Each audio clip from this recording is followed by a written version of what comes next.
Hello, it's your friendly neighborhood host, JT Wheatley, back for another episode of the History of Comics podcast, this time with another edition of the classics with Joker by Brian Azzarello Lee Bermejo, which was a graphic novel released back in 2008, coincidentally or not, the same year that The Dark Knight movie came out by Christopher Nolan, which featured the brilliant performance of the Joker on live action by the late, great Heath Ledger.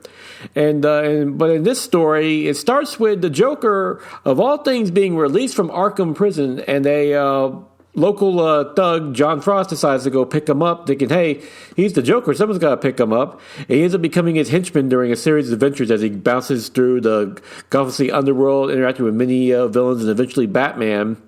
And it really gives a nice, gritty, down-to-earth feel to the Joker in Gotham City and the crime and so forth. And in many ways, it does tie in nicely with the Batman movie, especially how the Joker is designed in this is very much like what Heath Ledger did, where you see the smile is actually a scar carved across his face, creating that really almost a sinister look to him, and even more scary than the Joker really was before. As well, the Joker's been a scary character for years, but that was a nice touch, really, in both this comic book and in the movie. But also, yeah, it really shows, like, originally Frost is like, hey, this is cool. I get to hang out with the Joker. He's one of the top villains in Gotham. But then as he hangs out more and more, you realize, oh my gosh, Joker is truly a monster of many measures. And Azzarello really shows that in a lot of ways. Like, you get seduced by the Joker. He's a classic monster. But eventually you realize, oh, this guy's evil, pure and simple. And it's matched by Bermejo's beautiful art. Has a nice, gritty feel to it. Doesn't hold back. And this is very much a mature-rated DC story about Batman and the Joker, and yeah, definitely worth picking up. A nice, gritty story about Joker, out of continuity, more of an Elseworlds, now called Black Label book, but definitely reading, and in my opinion, one of the better Joker books ever made, and yeah, and I think deserving of what is a true classic.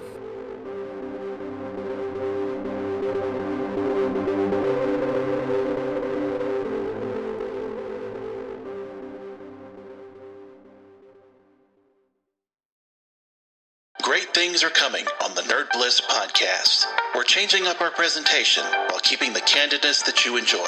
We'll cover all your favorite shows and movies, with maybe a few surprises along the way. And you, yes you, will have opportunities to be on our show on a regular basis.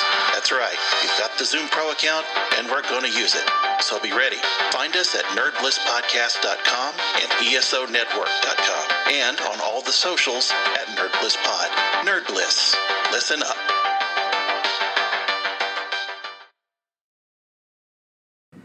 Now is February 17th, 2022. Time for the favorite comic book of the week. Fantastic Four, number 40, by Dan Slott and Rachel Stote, that continues the story of the Reckoning War, which is a long-term story that Dan Slott has been hinting at throughout his entire Marvel run in comics, from Spider-Man, The Thing, and now Fantastic Four, that finds these beings who've been fighting with the Watchers since the beginning of time, launching an invasion on Earth through the Badoons, the classic alien race, but with Watcher-level technology, though Reed's able to counter them thanks to now absorbing the knowledge of the Watcher from one of his eyes, and now he knows the knowledge of the universe, and is hoping to use it against them. This is just a great, fun story that really mines all the great continuity from the Fantastic Four stories.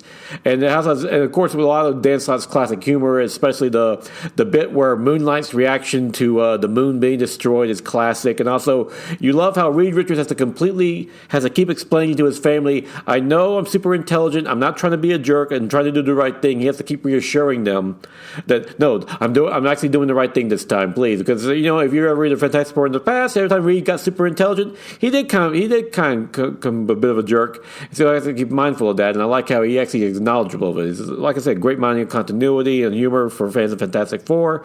And Stote's artwork is gorgeous, very well detailed, some great action scenes and depictions of all the heroes and villains involved. So yeah, this looks to be one of the better events in recent Marvel history. Dan Slott, of course, he's great. Keep in mind, he's the guy who came up with the original Spider-Verse storyline a few years back that, as we all know, made the brilliant Spider-Man and the Spider-Verse comic, or at least was the inspiration for. So yeah, looking forward to this one. Maybe we'll see inspiration for in the upcoming Fantastic Four movie, hopefully. Because yeah, it's been a great run by Dan Slott, and yeah, I definitely revise picking up if checking it out. So, with that, that's this episode for the week. Join me again next week for another episode of the History of Comics podcast. And while you're at it, go out and enjoy yourself a good comic book. And if you can, pick up the graphic novel Joker by Brian Azzarello Lee Bermejo, because that, in my opinion, is a true classic.